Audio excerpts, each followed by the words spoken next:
Airports are strange places. Thousands of people passing through every hour. Strangers from every corner of the world.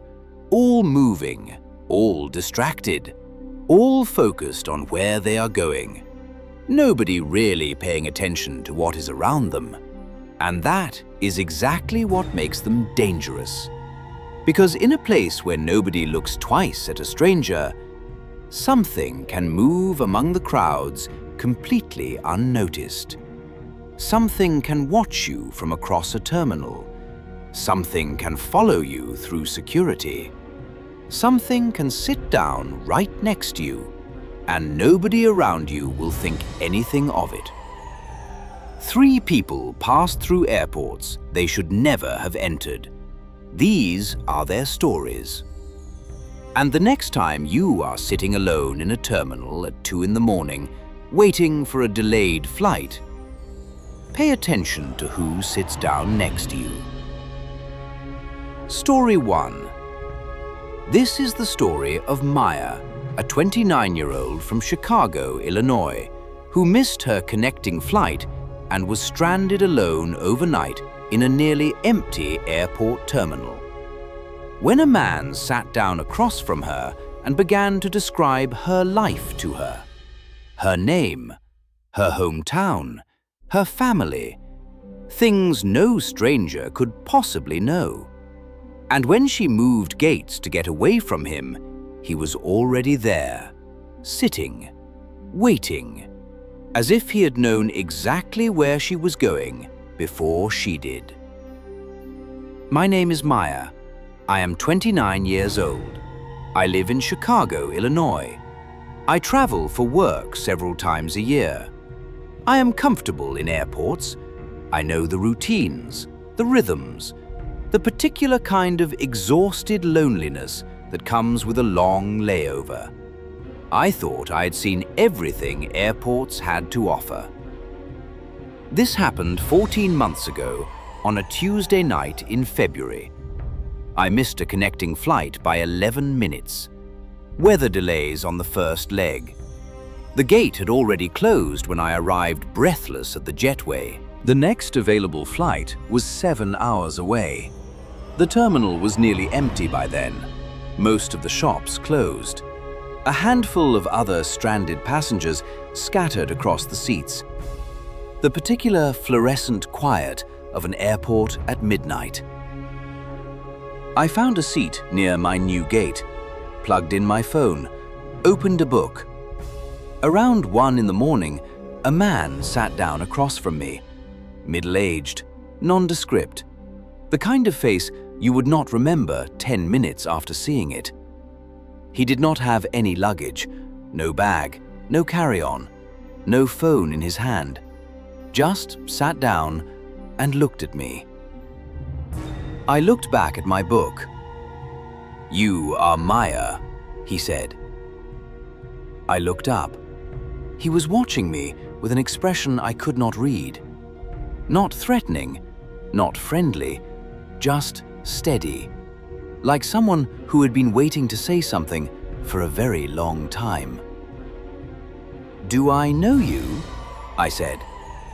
He shook his head slightly. "You grew up in Evanston," he said.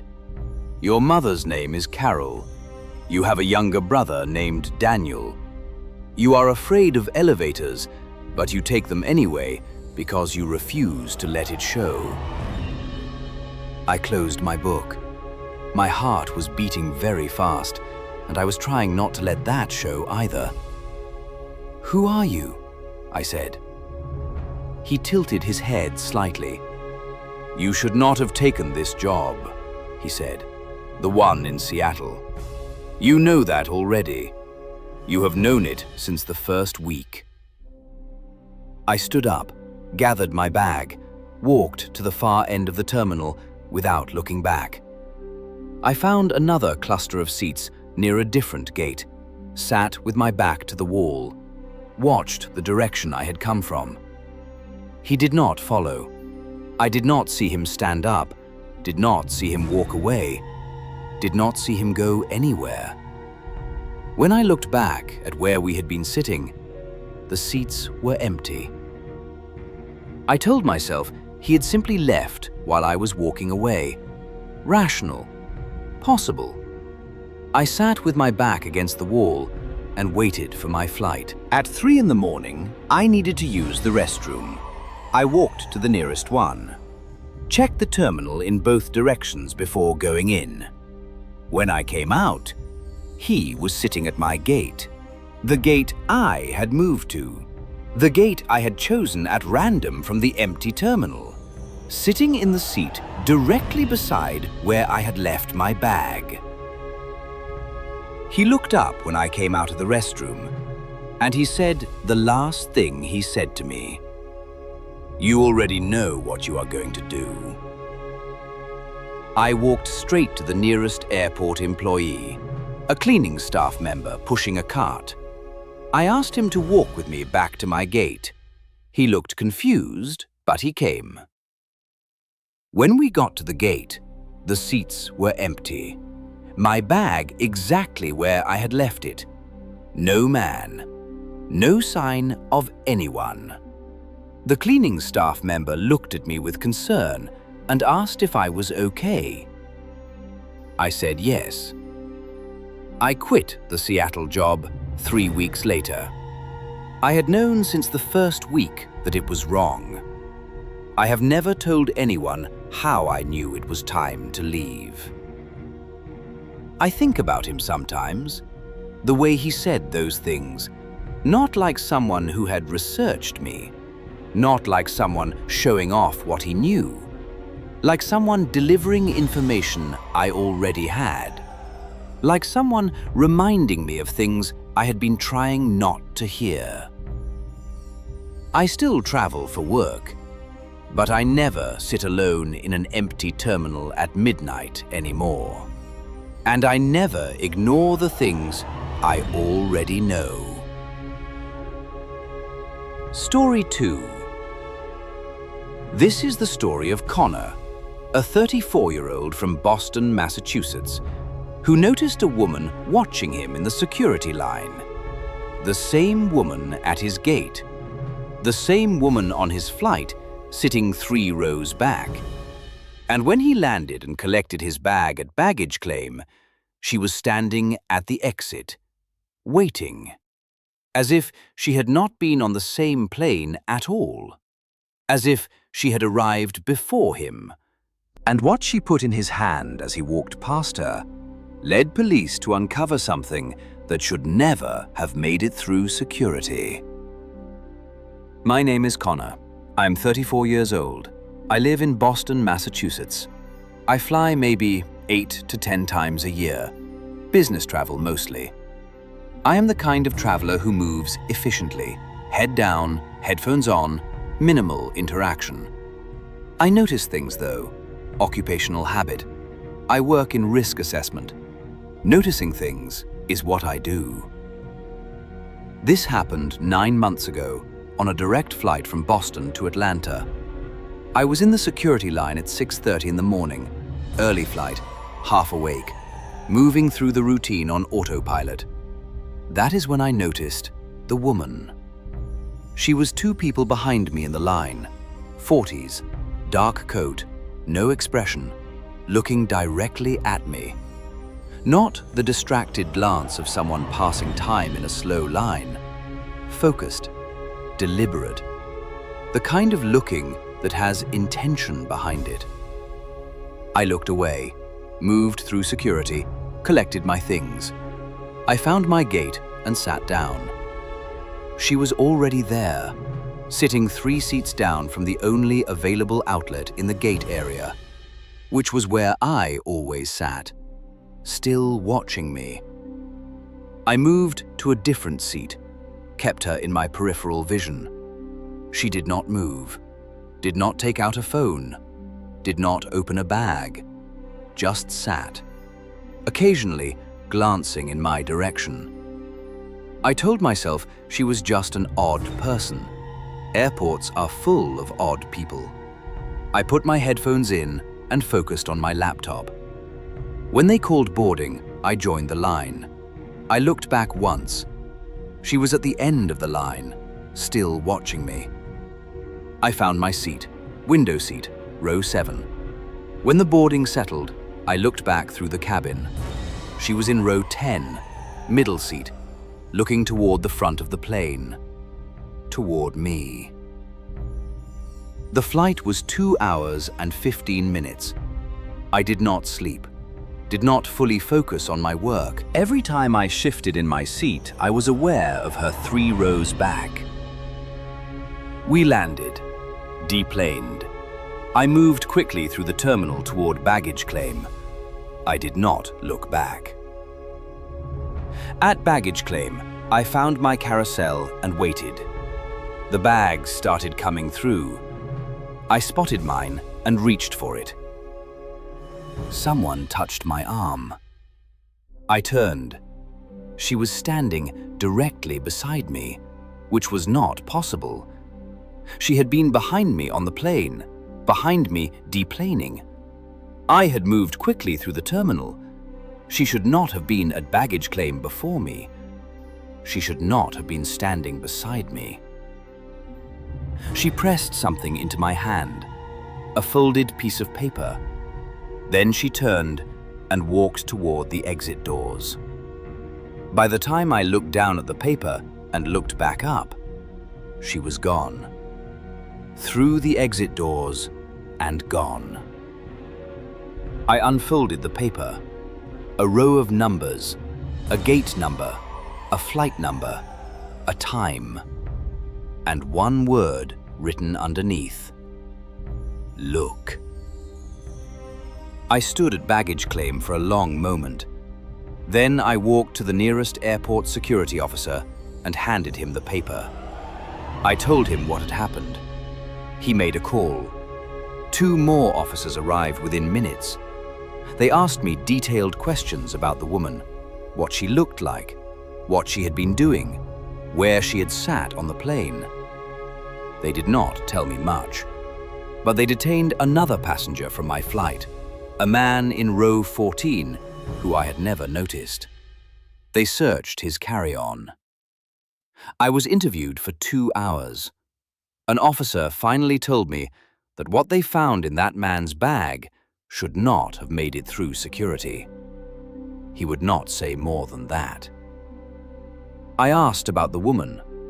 He looked at me for a moment.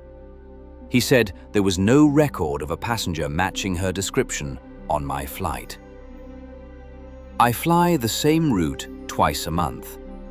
I have not seen her since, but I keep every piece of paper anyone hands me, and I always look. Story 3.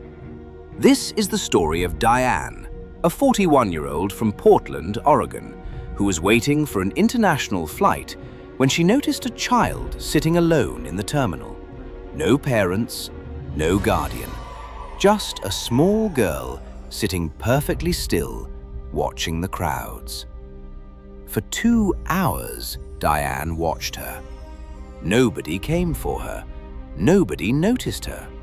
And when Diane finally approached her and asked where her parents were, the girl turned and looked at her and told Diane something about her life that no child, no stranger, nobody alive should have known, and then asked Diane to take her home. My name is Diane. I am 41 years old. I live in Portland, Oregon. I have 2 children of my own, 8 and 11. I am the kind of person who notices children in public. It is instinct when you are a parent. You clock them automatically, check that they are with someone, that they are okay, which is why I noticed her immediately. This was 7 months ago. I was flying internationally for the first time in years. A work conference in London, early morning departure. The international terminal was busy. Families, business travelers, tour groups moving in clusters. I found my gate and settled in for a 2-hour wait. That is when I saw the girl, sitting 3 rows of seats away, maybe 8 or 9 years old. Small, dark hair, neat clothes, hands folded in her lap, completely alone. I looked around for a parent, a guardian, an adult connected to her in any visible way. Nobody. I watched her for 10 minutes. Nobody came. Nobody checked on her. Nobody even glanced at her. She did not fidget, did not look at a phone or tablet, did not look around for someone. She sat with her hands folded and watched the crowds move past her, with an expression that was not right for a child. Too still, too patient, too old in the eyes. I gave it another 20 minutes. Still nobody. I went to the nearest gate agent and mentioned a child sitting alone nearby. The agent looked over, said she would keep an eye on it, probably separated from parents temporarily. An hour later, the girl was still there, still alone, still in the same position, hands folded, watching. I went back to the gate agent. She seemed surprised the child was still there, said she would call it in. I went back to my seat, and the girl turned her head and looked directly at me. For the first time in over an hour of sitting there, she moved. She looked directly at me, and she smiled. Something about that smile made me go very still inside. It was not a child's smile. It had too much in it, too much knowing. Against everything telling me not to, I walked over to her. I crouched down to her level. "Hi," I said gently. "Are you here with someone? Where are your parents?" She looked at me for a moment, and then she said, "Your son broke his arm last spring on the trampoline in your backyard. You told him not to jump near the edge. You felt guilty for 3 weeks, even though it was not your fault." I stood up slowly. My son had broken his arm last April on the trampoline near the edge. I had not told anyone about the guilt, not my husband, not my sister, nobody. "How do you know that?" I whispered. She tilted her head slightly. "Take me home," she said. Her voice was flat, even, too controlled for a child. "Take me home with you." I stepped back. "Airport security," I said. "I'm going to get airport security right now." She watched me back away. Her expression did not change, her hands still folded in her lap. I went directly to a security officer and brought him back to the gate within 2 minutes. The seats were empty, no girl, no sign of anyone having been there. The security officer looked at me with carefully neutral concern, asked how long I had been awake, whether I had eaten. I described her to him in detail. He checked with colleagues, reviewed the camera footage from the gate area covering the previous 2 hours. He came back and told me the cameras showed nothing. No child sitting in those seats, no child anywhere near that gate in that time period. I boarded my flight in a state I cannot fully describe. I sat in my seat and thought about what she had said, the specific detail, the guilt I had never spoken aloud to anyone. I do not know what was sitting in that terminal. I do not know what it wanted. I know what it asked for. Take me home. 3 people, 3 airports, 3 encounters that do not fit inside any rational explanation. Maya quit her job. She told me she has thought about the man many times since that night. Not with fear, exactly, more with a strange recognition, like he had said things she already knew, but had been refusing to hear. She still wonders who he was, what he was. She is not sure those are the same question. Connor still flies the same Boston to Atlanta route twice a month. He has not seen the woman again, but he told me he keeps thinking about the numbers on that paper, the gate, the flight, the time. He looked them up once. The flight had been cancelled 3 years earlier, due to an incident on board that was never fully disclosed publicly. And Diane made her conference in London. She called home from her hotel that first night. Her son answered. He told her he had been thinking about her all day, that he had a strange feeling she had been somewhere scary. She told him she was fine. She did not tell him what had asked to come home with her. She told me she checks her children's faces sometimes, when they are sitting quietly, when their hands are folded in their laps, when their expression seems too still, too patient, too old in the eyes. She tells herself she is just being a mother. She tells herself that every time. Airports are full of strangers, thousands of them, every hour, every day, moving through the same spaces, breathing the same recycled air, sitting in the same plastic seats, and we look right through each other. Because that is what you do in an airport. You keep moving. You keep your head down. You focus on your destination. But sometimes something is counting on that. Something that understands that in a place where nobody looks twice at a stranger, it can do whatever it wants. So the next time you are in an airport, waiting alone in a quiet terminal, and someone sits down near you, and something about them feels wrong, something you cannot name, trust that feeling. Get up, move.